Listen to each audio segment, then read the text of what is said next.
All right, guys, it's Hicks with the EntreprePodcast. We back. We're in another one of Chris's properties. This is property number 4 that we've seen today. Site number 3, but remember the first site had 2 houses.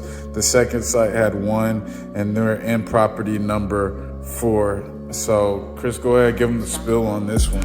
Yeah, this is a 1,350 square foot house, brick house. I can run to all my houses in this area in a span of 20 minutes. Literally, jog. Let's say that. But this is, and that's kind of how I like to play. You know what I mean? When you hunt, you hunt. You know what I mean? Where there's meat, there's gonna be more meat. You know what I mean? Right. So are we sending in a rental, or is this a flip, or? So this is one I would take down, right? But I can wholesale it, I can flip it, I can do whatever, I can put it on the market. I own this one outright. So this is one you want to take down. This is a brick house. It's gonna need some stuff done to it. As you see, the flooring is bad. They put some glue down stuff on here. It needs some leveling in the front. And so you're gonna have to level. You either level the whole house. Gotcha. But you can see like a little dip in here. Probably got a little crack running on here. I don't know that for sure, but that's what you probably got. This is another product of having a bad property manager. Who has bad contractors who don't know what they're doing, and the owners are basically slumlords. And so you can get these houses for pennies on the dollar. And and so what makes this thing bad is I want to show y'all something. I don't know if you can see this right here, but that's your plumbing. That's your plumbing coming from this sink to the right.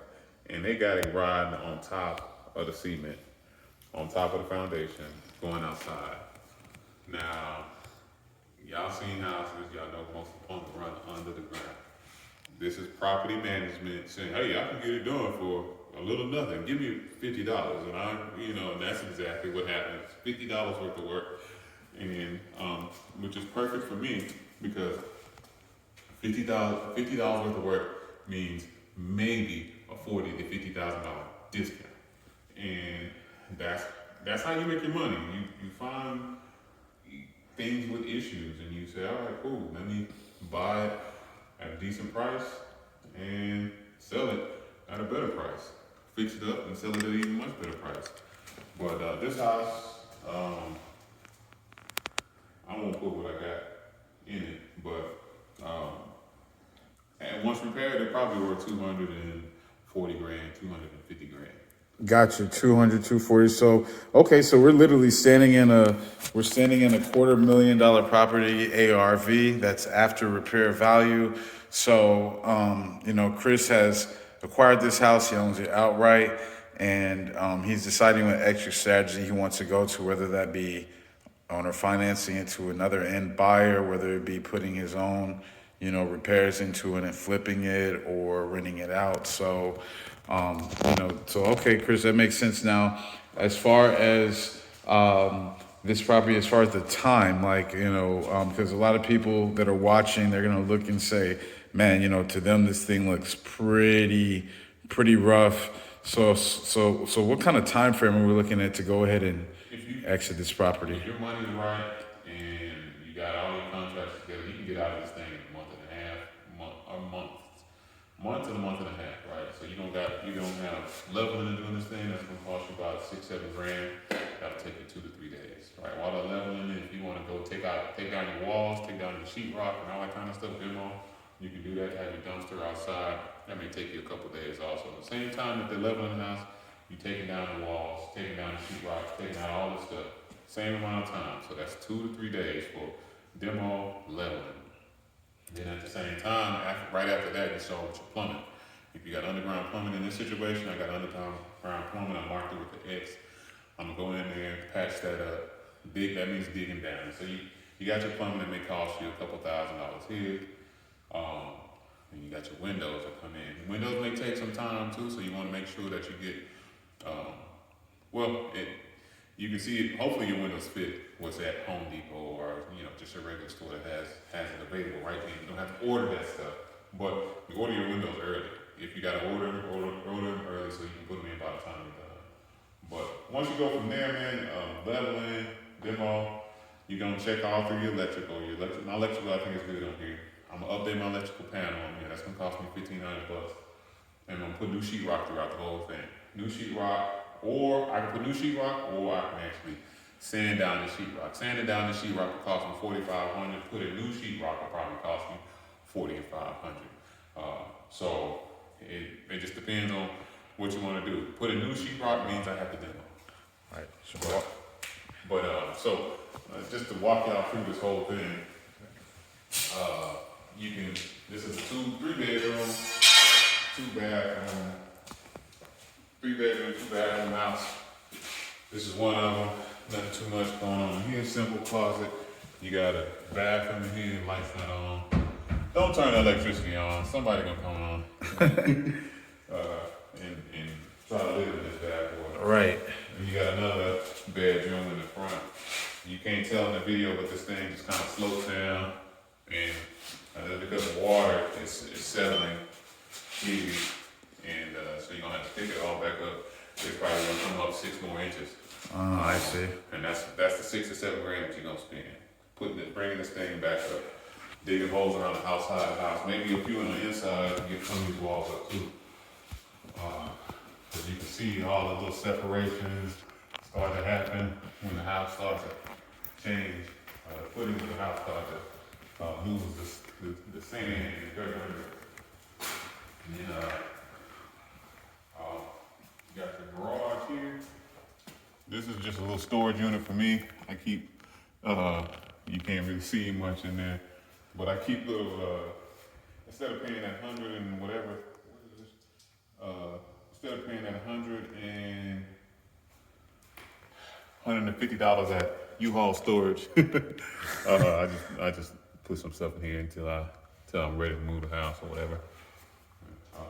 Then you got your master bedroom and bathroom over here. You're gonna have new flooring throughout here. Your bathrooms, you're looking at $6 to $7 grand in your bathroom. Each bathroom. Wow. So not to interrupt you, Chris, but wow, a lot of people out there listening are hearing, okay, 6 or 7 grand just to do a bathroom. I mean, is that the average cost? Is that what to do it to your standard? Like, give us some color on that, because that's a nice little chunk of change for 2 small rooms. That's at my cost. If I were to do this job for you, I'd probably charge you 10, and that's going to be a profit margin of 3. But that's at my cost. That means you put a shower in, maybe a tub, toilet. You never know if you got plumbing issues that you're going to have to chisel down through the ground, tile up everywhere, your sinks. You're replacing your vanity, rerunning your plumbing, redoing your lights. If you don't have exhaust fans on the inside, you gotta run those in there and pipe them outside through the roof.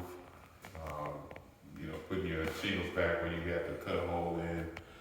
It's a lot of little stuff that you gotta kind of do. The backsplash, if you want a backsplash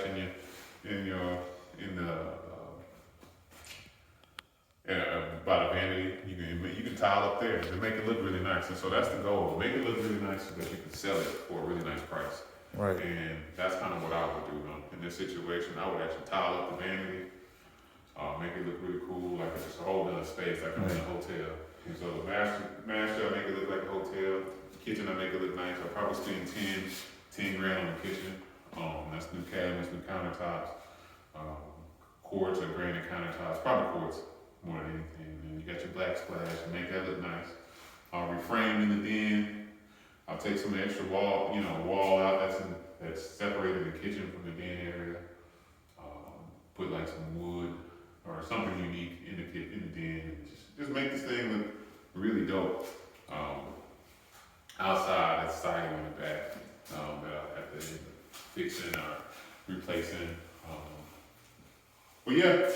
So for the people that are watching, like that, they're like, okay, this guy we went to 1 deal, 2 deal, 3 deals, 4 deals. Like most people are probably wondering, what if they're out there, they're new, they've been trying, they've been doing whatever they can to market, and so they're always asking, what are you doing to market to find these deals? If you can tell us. So what would your word of advice be to that new flipper, that new wholesaler that's saying, how do I find a deal? How do I get a property under contract so I can choose to buy it, to flip it, to whatever extra strategy? What would you suggest to them? You have to stay present in the neighborhood. You got to be willing to talk to people. A lot of people, hey, they're sending flyers and all that kind of stuff, which is great. You get somebody to hit on a flyer, you respond to it, for sure.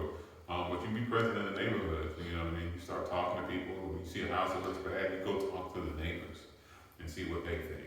And because they're gonna see you out there, they're probably already gonna be looking through the windows, trying to, maybe they're gonna call the police. And you're like, hey, I was a guy looking at the house next door to you. I'm sure you're probably looking out. I'm looking at buying this thing. I just need to figure out who owns it.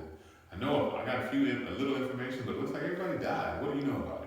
You know what I mean? So that's where it goes. Starting simple conversations with simple people to do simply amazing things. Okay. All right. Cliche, but that's what I think, right? Very cool. No, that's very helpful. Yeah. But yeah, this is how you do it. You gotta just keep staying busy, man. I think there's some ways that I work that I don't necessarily tell everybody, but just doing the simple, consistent searching, consistent hunting, consistent just taking the different route home. You're gonna find a house. Always gonna find a house again. I told you I can get out and run to the first house I showed you, and I'll be there in 20 minutes or 15, 20 minutes or less. And I can run by the second house I showed you. Then I can get all the way back, and I'll probably actually I'll get all the way back in about 35, 40 minutes. I run a little bit, don't look like it, but I run a little bit.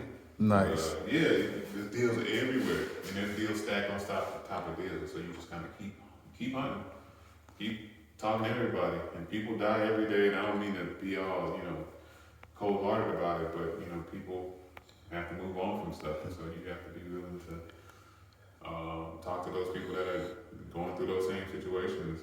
Hey, my uncle's house has been sitting here vacant for years, and so you got to talk to those family members. But that's it. That's basically it, man. We can go outside, and I can show y'all, just the type of area that we in. Yeah, and while we're walking outside, Chris, for all of our people that are watching that might be new to the real estate game, that are just getting started, they're learning, they're in YouTube University, and they're seeing there's these things called wholesale, and they see that you're flipping these properties or buying them. Is there still space for a wholesaler in today's market? Again, anyone that understands the concept of wholesaling, they know that it takes equity and it takes motivation, meaning the property has to either be paid for, have some equity in it, and then a motivated seller that wants or needs to get rid of that property so that you can in turn play the middleman for a buyer. A lot of people are saying wholesaling is dead. You have to get such a slam dunk deal. Give some insight to the people of what you feel about right now about wholesaling, and can you make it as a wholesaler? Do you need to kind of be at your level to survive the current market? When somebody says that something is dead, that means it's opportunity there. I think most people just don't know how to make the deals, and so there's always going to be opportunities, especially during the time when people think it's dead, because that means people are getting out of the business for whatever reason, right? And so that means you have to be able to shift. When you're able to shift the deals and make the deals make deals, then you'll find them, because this is what happens sometimes, man. People that aren't motivated will eventually become motivated. Some of these houses have come along after years, right? But they eventually become motivated. Everybody dies. Everybody fails. Everybody has to do something at some point in time. They have to make a change. Everybody has to change. And so you just stay in front of it. And so, and you have to be present with what a deal looks like. And so you may not be able to buy at the same price that you bought at 3 years ago. You may be able to buy cheaper now, you know what I mean? Because houses sometimes depreciate, they go down in value because of all these different damages. But wholesaling is still available, wholesaling is still alive. Deal making is where you're gonna make your money. You gotta make the deal. The deal has to make sense, whatever it is. And so putting yourself in a position to make the deal, to make the changes, help walk somebody through it. Somebody's like, oh, I don't want to sell it because of this, that, and the other. I don't want to do this because of that and the other. You have to make that deal. You have to earn the right to make the deal. So that means you having knowledge of what you need to do and how to facilitate the deal being made. Because maybe you have more buyers, somebody that buys for more money, or maybe you have a new creative way to do it. This deal right here that I just showed you is, I'm gonna take it down, but it's because I found a better way to do the plumbing. I had to replumb this house, but I found a better way that's gonna save me some money. And it's a simple deal. I like brick houses. They're quick, fast, and I've done them so many times that it just makes it real easy. But yeah, this thing probably will cost me anywhere from 50 to 75K to get it ready on the market. Okay. And we'll go from there. But excuse the jump. This is trashhouses.com. Don't go to that. I don't know what's on trashhouses. Maybe I'll buy the domain. Okay, snow on the ground and everything, Snow's not stopping nothing here in Houston as we see. Yeah. So, very cool. But, that's it. All right, and if anybody wants to buy this house from you and make you an offer, we're going to go ahead and drop your information below to all our viewers. Do look in the link, but go ahead and give the folks a place they can reach you should they want to make an offer or someone be interested in this property. Lot Boss LLC at gmail.com. LOTBOSS LLC at gmail.com. Yeah. And I'll own a finance this one out to somebody that wants to flip it, wants to have the cash to do it. There's money if you got the cash. Do it all yourself. Look for owner finance deal. I'll take a down payment. You float rehab and you cash out, sell it. So that's it. All right, guys, you heard that. Any new investors out there, any investors that have been doing it, go ahead and hit Chris at lotbossllc at gmail.com. We're going to drop the information below. So if you want to take a stab at this one, go ahead and give us a shout. All right? All right, fellas. Ladies. All right. We're out, guys. Be blessed.